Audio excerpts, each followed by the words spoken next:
Приветствуем всех! С вами Александр Чевалков, Дмитрий, главный прораб всего, что здесь происходит. А мы находимся на срубе-гиганте. Приехали сюда, привезли баньку небольшую, уже не гигантскую, так скажем, размеры всего лишь 5 на 8 по осям. Тоже также из сибирского кедра, диаметрами 40-44, такой же диаметр, как на срубе-гиганте у нас.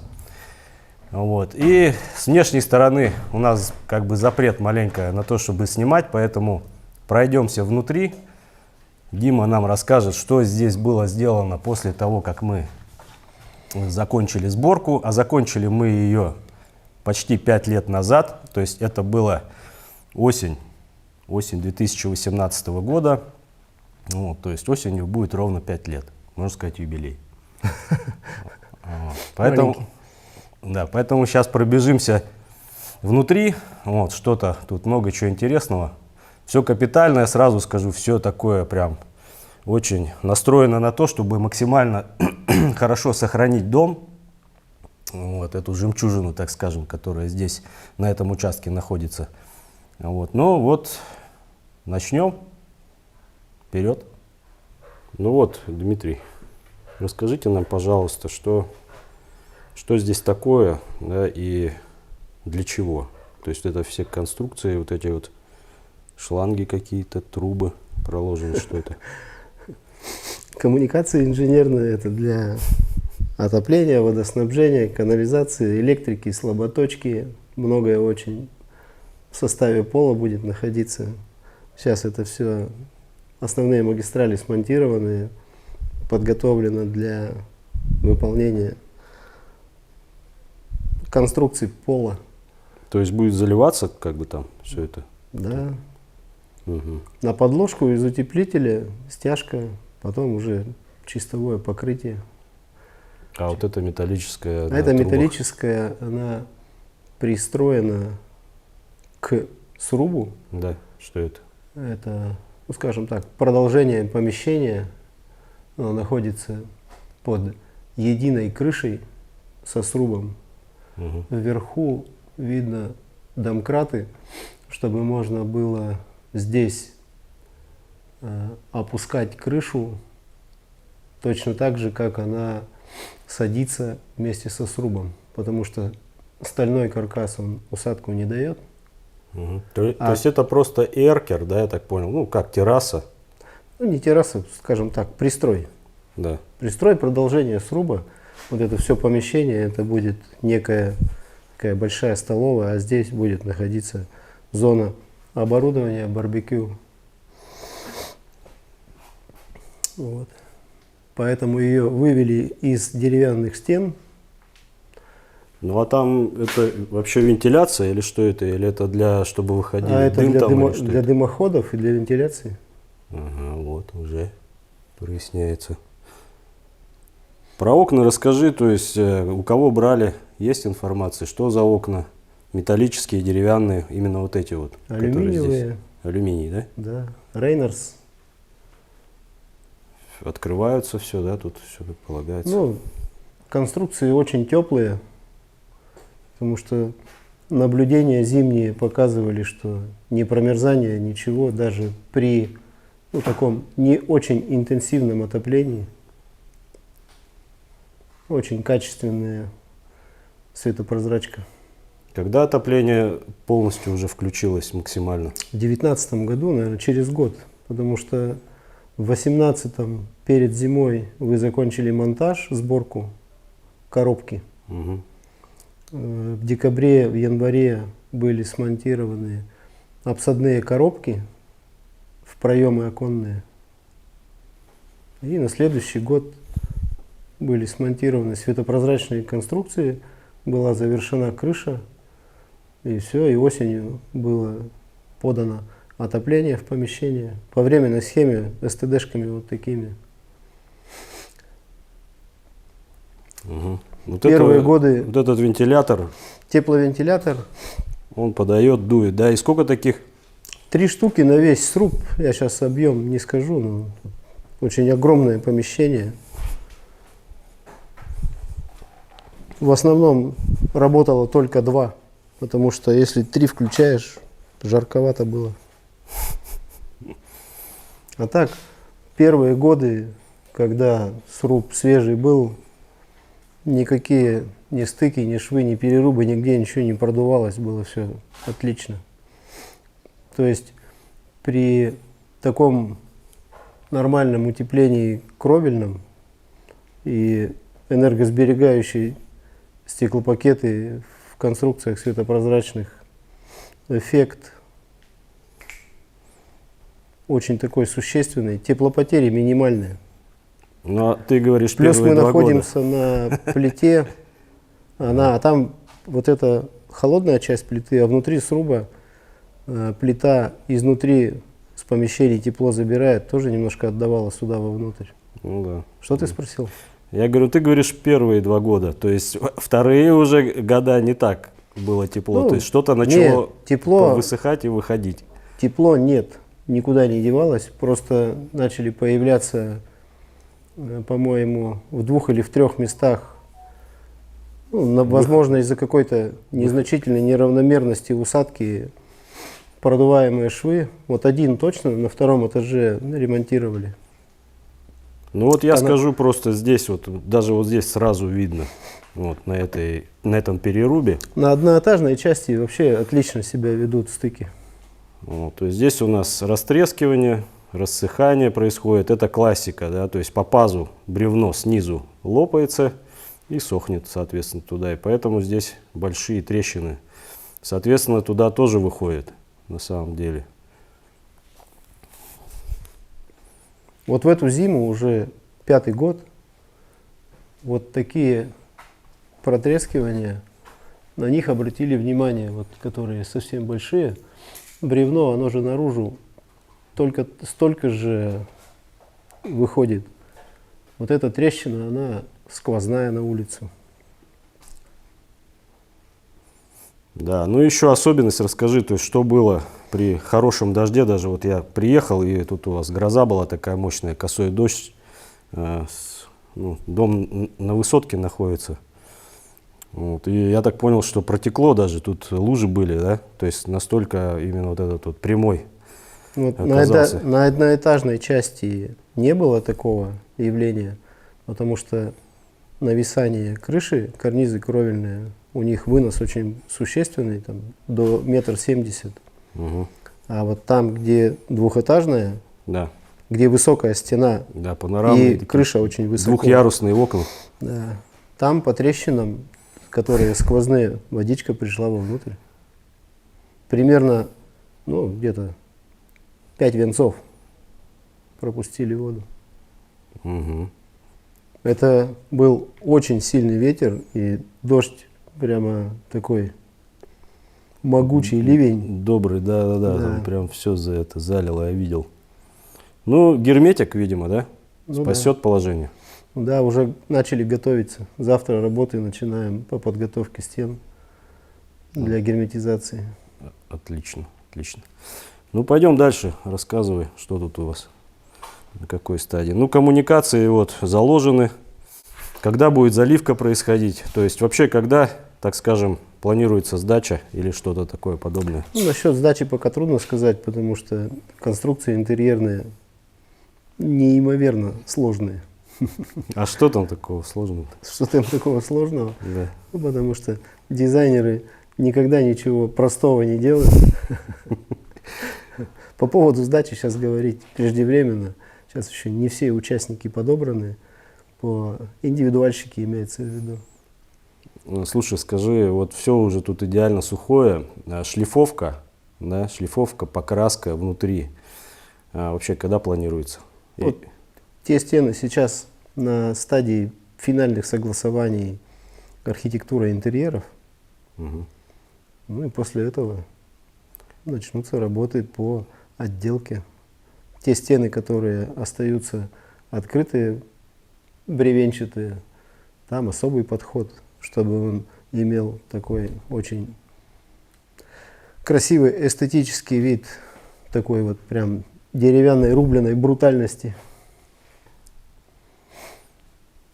Так, ну выходим, как это, зона барбекю, да, зона ну вот отдыха. одноэтажная И часть заходим сруба. из одноэтажной части, переходим в двухэтажную. Здесь рассказывай тогда, Дим. Вот смотри, вот здесь-то что у нас?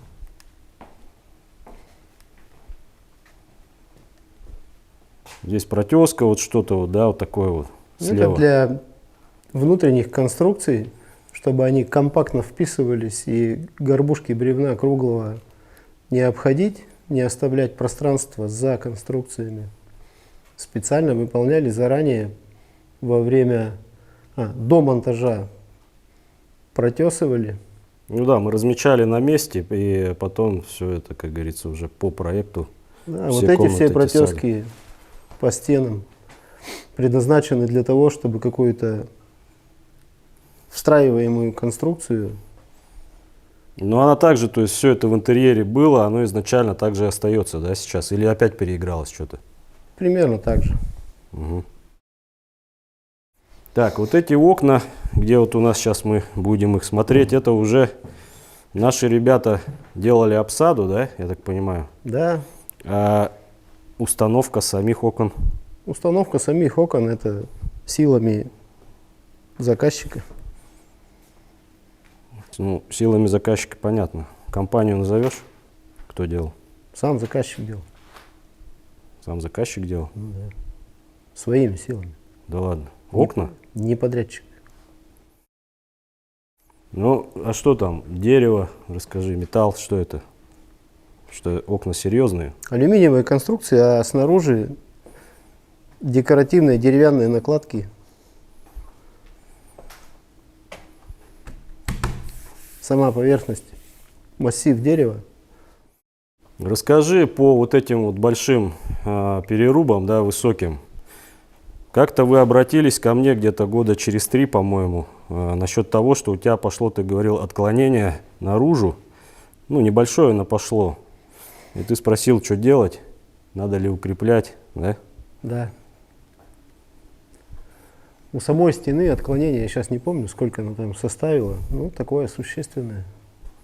Потому что вот эта часть переруба со стороны улицы под собой основания не имеет.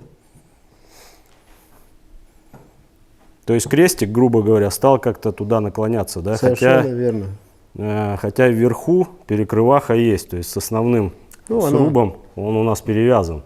Перевязан-то ведь он как? Кто его знает, что там за анкеровка наверху? Ну и расскажи, что дальше. То есть ты укрепил, получается, там с той стороны. Снаружи под переруб завели специальный кронштейн могучий.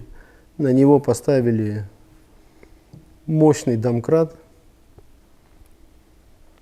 подтянули и оставили его там жить как опору. То есть по всем 1, 2, 3, 4 получается. Сколько здесь? 1, 2, 3? Нет, в основном вот эти два. Раз и два. Потому что эти-то они уже связаны. Нормально, стена стоит. На них нет такого. Хорошо, что вовремя это было увидено. Да, обнаружено. Ну вот, то есть, смотрите, дорогие зрители, то есть здесь у нас порядка 6 метров высотой перерубчики. И снаружи не было опоры. То есть снутри мы видим, что оно есть. Вот оно, под крестом вот здесь вот. А снаружи, там, на улице, такого нет. Поэтому все это маленько через пару-тройку лет накренилось успешно. Дмитрий это усек и исправили. Поймали. Вовремя. Так, вот это что за лестница? Временная лестница, подъем на 2-й этаж. Проектных будет 2, но к ним пока не приступали. Слушай, а света нет сейчас здесь? Нет. Временное освещение есть, сейчас попробуем включить. Пока солнце. Ну там, видишь, уже темные комнаты.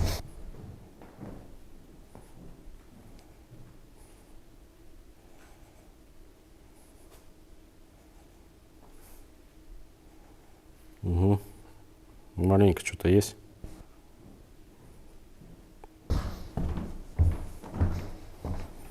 Второй этаж, по-моему, не освещается, только первый. Так, вот здесь у нас переходы такие, проемы большие. 1, 2. Тут Витя у нас.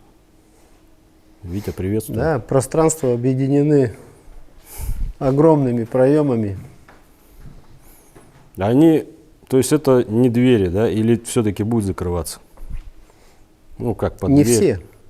Ну, вот эти два. Вот те двери, которые внутренние, они уже стоят. Мгм. Вот там. А это просто под коробками, я так понял, да? Вот эти вот. Разделение по помещениям. Вот где нет обсадной коробки, это все полностью. А вот где есть обсада сзади тебя? Где есть обсада, там будут вставать ограждающие конструкции, уже интерьерные. Ну, то есть индивидуального изготовления, нестандартные. Для разделения помещений. Потому что здесь огромная гостиная, Угу. а там уже помещение какого-то там другого предназначения. Вот в этом помещении камин планируется большой.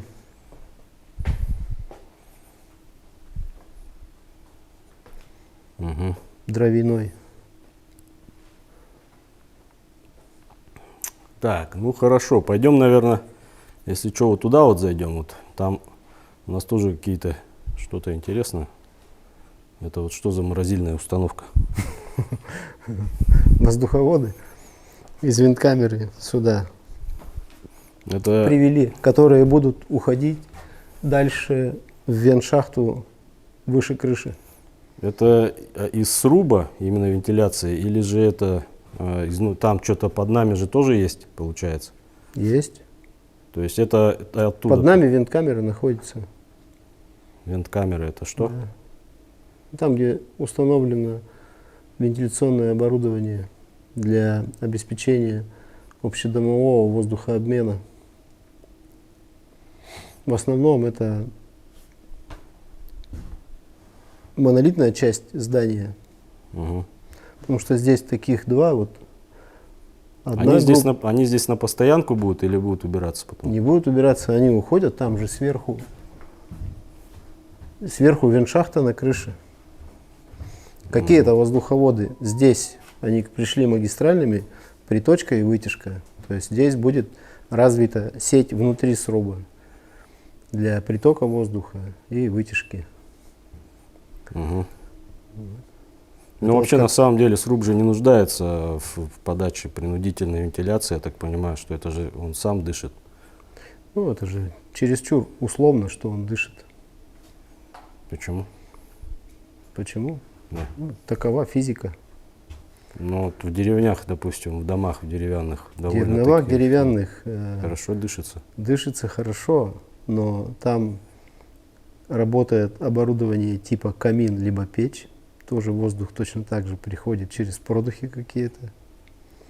И в процессе топки камина летом, печи зимой очень эффективный воздухообмен происходит в небольших домах, в больших чуть-чуть посложнее. Потому что невозможно, чтобы через закрытые окна и глухие стены проходил воздух. Ему надо давать возможность прийти, его подготовить, нагреть, а тот, который внутренний, вытяжкой наружу отдать. Ну, то есть, вот эти вот штуки, они, я так понял, потом будут везде здесь раскидываться, да? Да, Вот. То есть, это короба такие, да, вентиляционные? да, венткороб.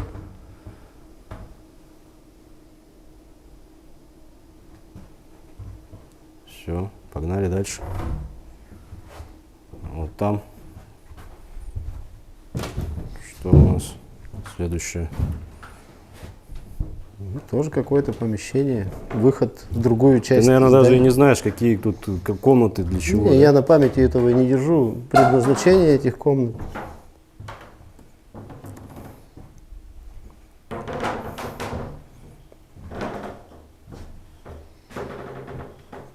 Здесь оборудование стоит какое-то. Это вот тоже вода, да? Теплый пол или что Это здесь? для отопления, скорее всего. Теплый пол-то будет по всему или где? Или где-то в отдельных местах? Будет. Потому что очень много полов, которые будут покрыты натуральным камнем. Угу. Там точно будет теплый пол. Деревянные полы, они не потребуют теплого пола. Теплый пол для отопления чем хорош? Потому что площади большие, теплоотдача очень большая.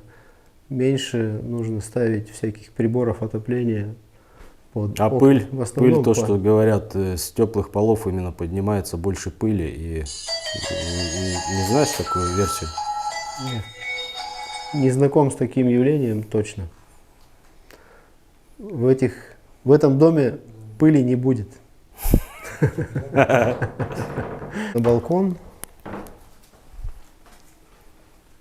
Так, и отсюда мы продолжаем двигаться. То есть параллельно, так скажем, нашей вот этой барбекюшной зоне мы идем, как бы возвращаемся немножко назад. Там. Вот здесь есть выход туда, да? Смотрим, вот, как бы какая-то большая дверь такая. Ну, здесь холл, лестница, спуск на первый этаж, выход на балкон, вход в соседнее помещение. Сейчас так, на стадии отделки винтовой лестницы. Начало подготовка.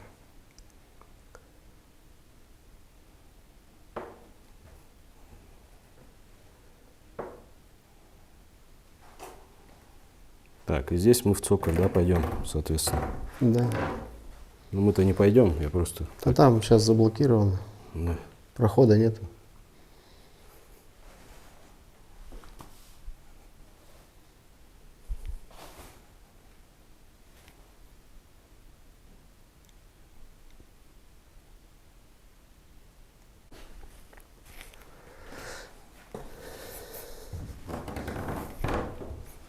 А вообще снаружи чем покрывали? Есть информация? Потому что, Есть. как бы, хоть и снимать, как бы, нам не разрешено, но информацию-то мы можем донести. Полезно. Специальный материал защитный. Состав там Ремерс, по-моему. А вот Производитель Ремерс. Гель-лазурь. Там 3 материала. Антисептик, гель-лазурь и специальная запечатка для торцов. Такая пленкообразующая. торцевую отдельно, да, получается, состав был у Да, вас? да. Угу. Гель-лазурь, она позволяет нанести защитное и от ультрафиолета, в том числе стойкое к атмосферным воздействиям, потому что уже вот 2 года ничего не случилось с покрытием, вообще отлично работает. Угу. Обналичка здесь тоже, я так понимаю, вот она под квадратную у нас идет такую тематику. Обсада? Да. То есть необычно. Обычно делают полукруглую обналичку везде. Ну, то есть вот эти щечки, как бы, да. Вот, то есть их закругляют. Здесь вот такое вот квадратное. И в принципе и снаружи, по-моему, так же, да, ведь? Да, Тоже снаружи квадратное. точно так же, чтобы наличники, вот видно там в окно, он нормально вписался вот в эти протески. Все отлично работает, живет. А обналичка из чего была сделана? Ну, снаружи. Какое дерево, так скажем? Термобук. Термобук, окраска. Термобук это что? Там Это подложка из фанеры. Термообработанный бук. Бук порода дерева. Ну, я понимаю, да. То есть это склеенная, получается, фанера и... Подложка фанера, а снаружи Ну, двойная, получается, из доска, да, двух да, да. компонентов. Фанера как несущая часть, Угу. а лицевая термобук. Тоже специальным составом лессирующим покрыто. Тоже Ремерс производитель. Угу. Ну, нормально, ничего не случилось. Под дождем, под солнцем живет все хорошо. Угу. Ну, то Там есть, специальные отверстия овальные для того, чтобы не конфликтовать при усадке стены. Все снаружи свобода, сверху для того, чтобы верхнее бревно. ну да, это для усадки у нас же ведь Да. еще зазор определенный. Ну, вот сейчас вот видно очень так хорошо. Пузырь. Вот эта вот пленка, она, вот эта складка, она же была сделана без складки. Сейчас уже после усадки она так существенно вниз опустилось верхнее бревно. Вот я так по измерениям, получается, был прогноз на 6% остаточной усадки. Да. Случилось около 4,5. Угу. Ну, это активная у вас же ведь тут сушка, как ты говоришь, уже 5 лет, считай. 4-то точно. Ну, 4 года с отоплением. 4 года с отоплением, ну вот так и есть. Ну, может, еще маленько чуть-чуть подсядет, я думаю, и все, Не хорошо. знаю, мне бабушка рассказывала с дедушкой, что деревянные дома всю жизнь Всю высаживают. жизнь они в землю потом входят, садятся, там. Просто это глазу незаметно. Да не, Наш-то век такой маленький, короткий, да. Деревянное строение, в моем понимании, это вообще одна из самых сложных конструкций. Почему? Ну, потому что, Претерпевает изменения все время? да, потому что кирпичные, монолитные, каркасные, неважно из какого материала каркас, металлический либо дерево, они более стабильные. Но деревянные стены, я так понимаю, что по энергосбережению лучше всех. Ну, если загерметизировать, да, чтобы не было вот этих ну, кружева, вот эти вот зайцы. Сама по себе усушка бревна, она в любом случае приведет к протрескиванию. То есть с этим надо как-то решать, чтобы не было прямого Ну, воздушного видимо, соединения. знаешь, может быть, надо было и подождать еще годик, а потом уже топануть как следует. Как ты думаешь? Потому что затопили-то, вы будь здоров, считай, сразу, и, видимо, все и понеслось лопаться, трескаться. Ну, такого, чтобы будь здоров, не было. Что там, температура около 20 градусов. Ну, В первую зиму попрохладнее было. На следующие особо-то ведь не стремились как-то протопить по максимуму. Поставили 3 обогревателя, поняли, что 3 лишку, пользовались 2. Самое главное, нужно было поддерживать температуру ну, где-то в диапазоне от плюс 15 до плюс 20, это примерно так и было.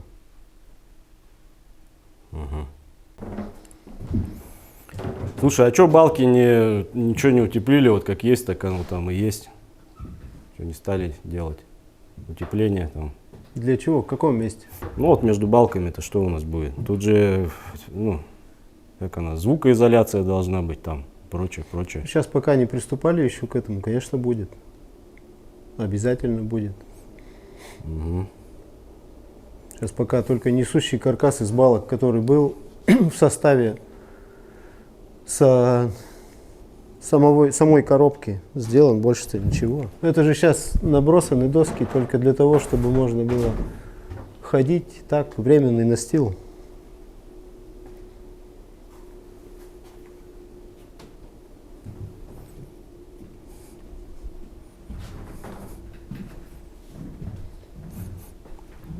Так, ну на второй этаж давай тоже забежим вкратце.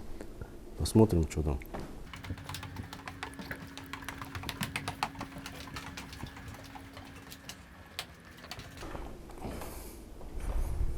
Находимся на балконе, откуда будет обозреваться шикарный вид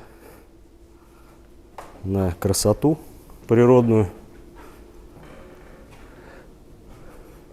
И это у нас получается южная сторона, где усадка, я так понял, должна была произойти больше, нежели на северной. Что ты скажешь на этот счет? Мы не сравнивали сторону юг-север, такую задачу не ставили перед собой. То есть крыша, я так понял, она у вас как бы скользящая, она где-то там подсела, где-то еще что-то, но По итогу Деформации идут. сначала что-то у вас там какие-то запары были. Деформации идут по специально запроектированным конструкции яндовы. На коньке стропильные ноги жестко закреплены, а на стенах скользячка, узел. Фронтон садится, стропила уезжает наружу. Ну, как бы серьезно, то есть ты смотрел, насколько там что-то подвинулось, усело, может там парка где-то съехала или еще что-то? Парка это что? Ну, пароизоляция. Нет. Видишь, пароизоляция везде со складками сделана. Сейчас.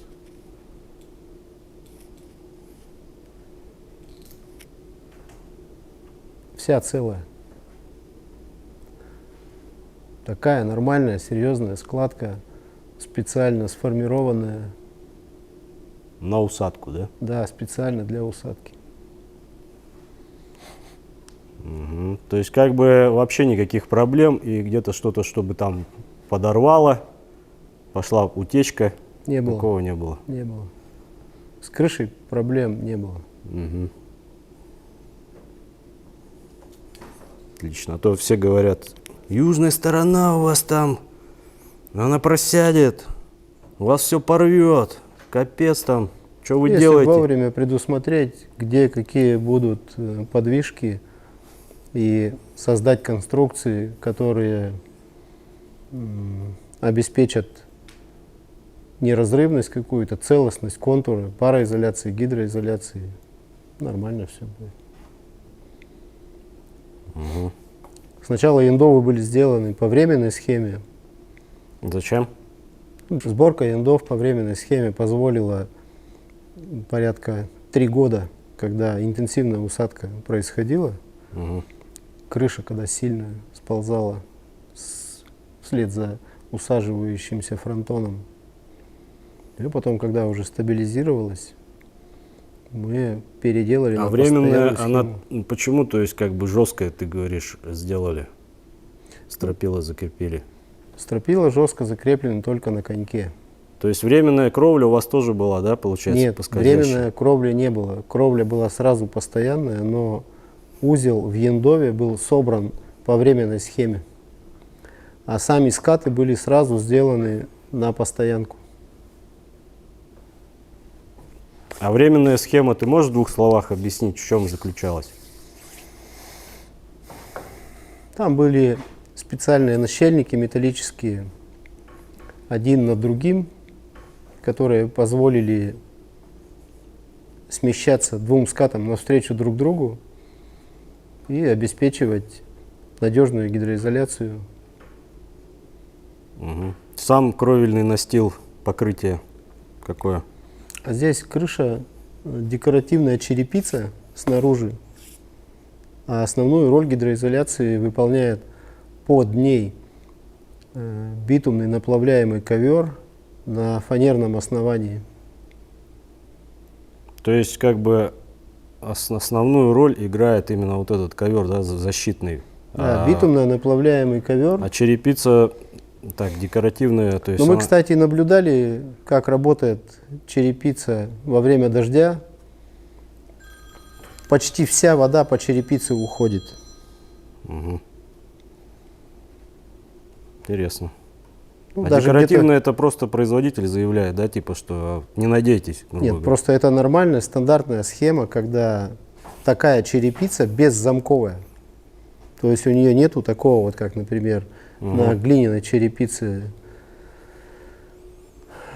которая Ну понятно, она как бы там с отводит. желобками. Отводит, да. Да, прям по ним течет вода. Мгм. А здесь за счет контакта одной детали на другом создается такой, типа, направленная контактная линия, где вода по которой идет. А так с ковра идет капельник, и из-под черепицы капельник. Основная вода идет по черепице. То есть вот здесь, я так понял, когда был косой дождь, да, вот здесь у нас пробило. 1, 2, 3, 4. 4 или 5 венцов нижних. Угу. Через трещины воду пропустили вовнутрь. Ну, вот здесь, Выше короче. уже не было. Ну, там видно Ну, там вот с эти той трещины стороны. внизу по пазу Да, идут. вот там с той стороны эти налет пыльный на стене, прям видно следы водички, как она текла. Мгм. Ну вот, господа, вот вам большие окна и косые дожди, что могут принести. То есть тут уже сразу, видимо, надо рассчитывать под герметик. Ну, герметик, скорее всего, только уже после принятия срубом какой-то Ну, да. вообще такой сильной усадки. Не, он же есть такой, он как бы, ну, сминается тоже, то есть он есть Ну, в тягучий. основном герметик по части исполнения теплого шва, он же немножко делает внешний вид похуже у стены. Ну, Это ты знаешь, это если неизбежно. хороший герметик, то не факт. На самом деле я столкнулся, вот недавно мы ездили тоже в Екатеринбурге, там на Медведи Щуки у нас на бане. Очень достойно, я считаю, сделано. Я тебе так скажу, тут Хорошее. дело не в хорошем герметике только, а Ну, в хороших руках. как покрыть, правильно. У нас внутри сделан образец специально. Угу. Могу показать. Покажешь.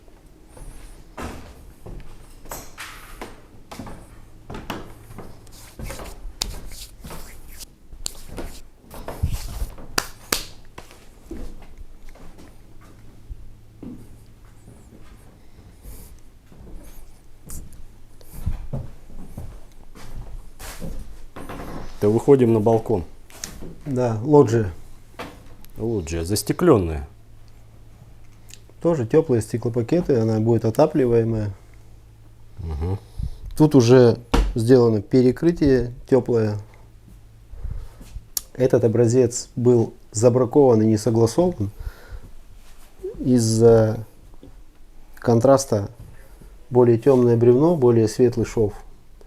Для придания вида стене более естественного необходимо, чтобы герметик был темнее, чем стена. На первом этаже другой образец сделан, вот тот более качественно с точки зрения эстетики выглядит. А так, впоследствии, когда через пару лет, через 3 года вторичное покрытие стенки делается с колерованным материалом, ну, в основном одинаковый цвет приобретается герметиком и стеной. Трещины более 5 мм герметизируются, менее 5 мм не требуют такой герметизации. Угу. Ну, заказчик-то что? Нормально? На герметик, на вот то, что второй образец, как ты говоришь, прошел. Заказчик надеется на то, что после этой обработки ни одна молекула не пролетит. Подрядчик обещает то же самое, что будет очень надежно. Слушай, а может быть какие-то комнаты вообще не покрывать, как думаешь? Было такое, чтобы кедр вот и прям дышать там? Ты имеешь в виду внутри? Да. Внутри очень много стен будет, которые останутся в круглом бревне. Ну, нет, без покрытия, я имею в виду. Чтобы без всякого ремерса, без всего. Нет, просто. внутри вообще не планируются какие-то такие укрывистые покрытия. А я думал, вот это то, что ты показывал. Вот это сделано внутри для образца обработки снаружи стен. А, вот что. Да. Это внутри такого, Ну, в отделке такого не будет, во внутренней. угу. Это просто, чтобы можно было удобно подойти, там сруб на высоте 3 метров стоит, а тут спокойно подошел, потрогал, поковырял чего-нибудь, испытал.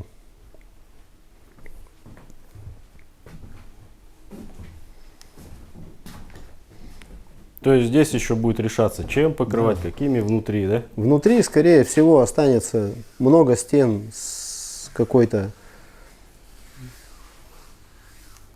немного обработанной древесиной. Обработка, скорее всего, будет только типа каких-то пропиток, которые можно внутри применять для обеспыливания. Мгм. Укрывистых красок для такого бревна это его вообще прятать не стоит. Да, согласен.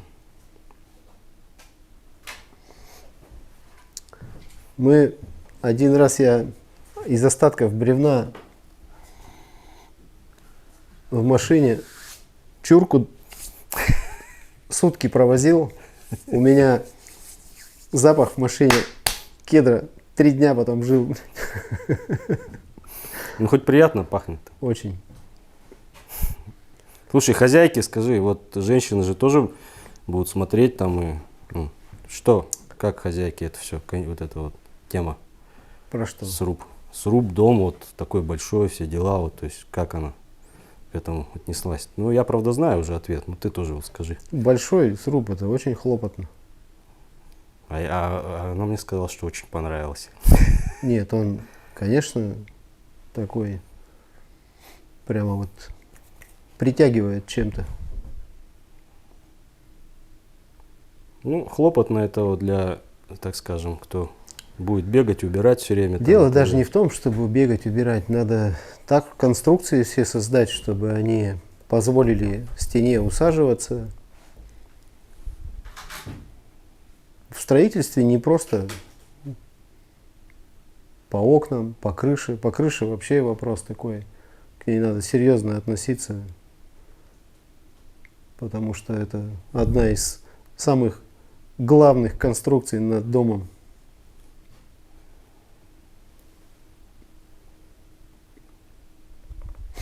Если дерево будет находиться в сухом состоянии, защищенном от воды, я Простоит думаю, 300 лет. века простоит. Заказчик говорит, что 300 лет-то простоит? Я говорю, ну если ничего не будет попадать на него, Время покажет. вечно простоит. Надо, чтобы кто-то из нас прожил лет 350, Ну да, так-то верно. потом всем рассказал. Ну, ранее построенные дома стоят же, Причем без всяких покрытий, да, без всяких Замечу. покрытий.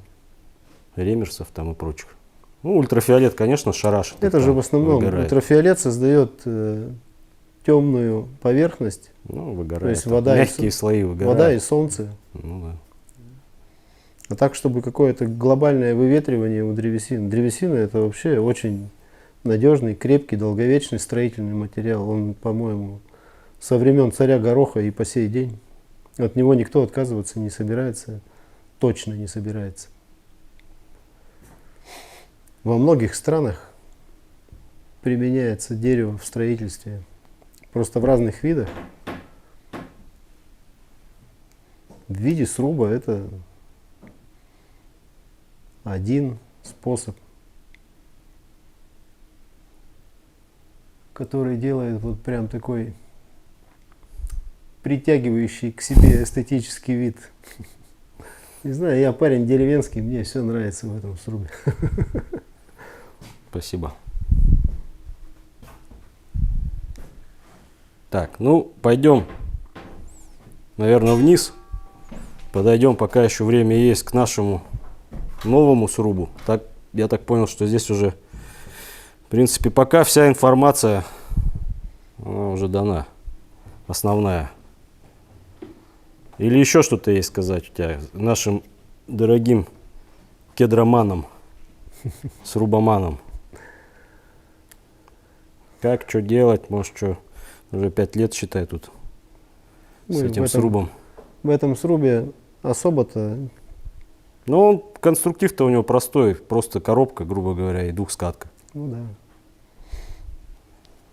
Самое главное было грамотно крышу сделать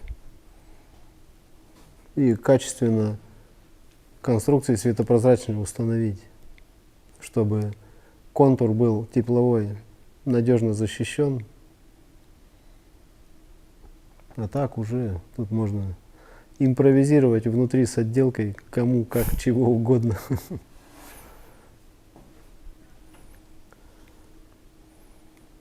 А так по микроклимату, по восприятию Мне кажется, лучше здания не найти. Ну а бетонные вот эти сооружения и прочее, то есть что там? Там же отделку можно, в принципе, сделать какую-то внутреннюю, тоже из натурального чего-то. Или тоже не идет сравнение? В сравнение, конечно, не пойдет с деревянными стенами. Почему?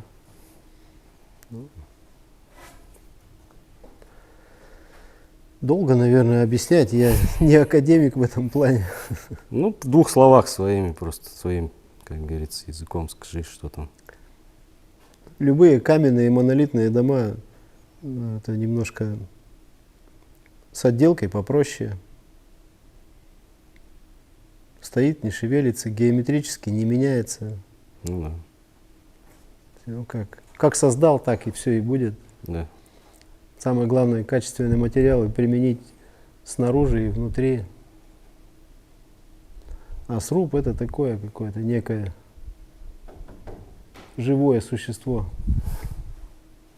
К нему надо по-особенному относиться. Это надо понимать, что надо по-особенному отнестись.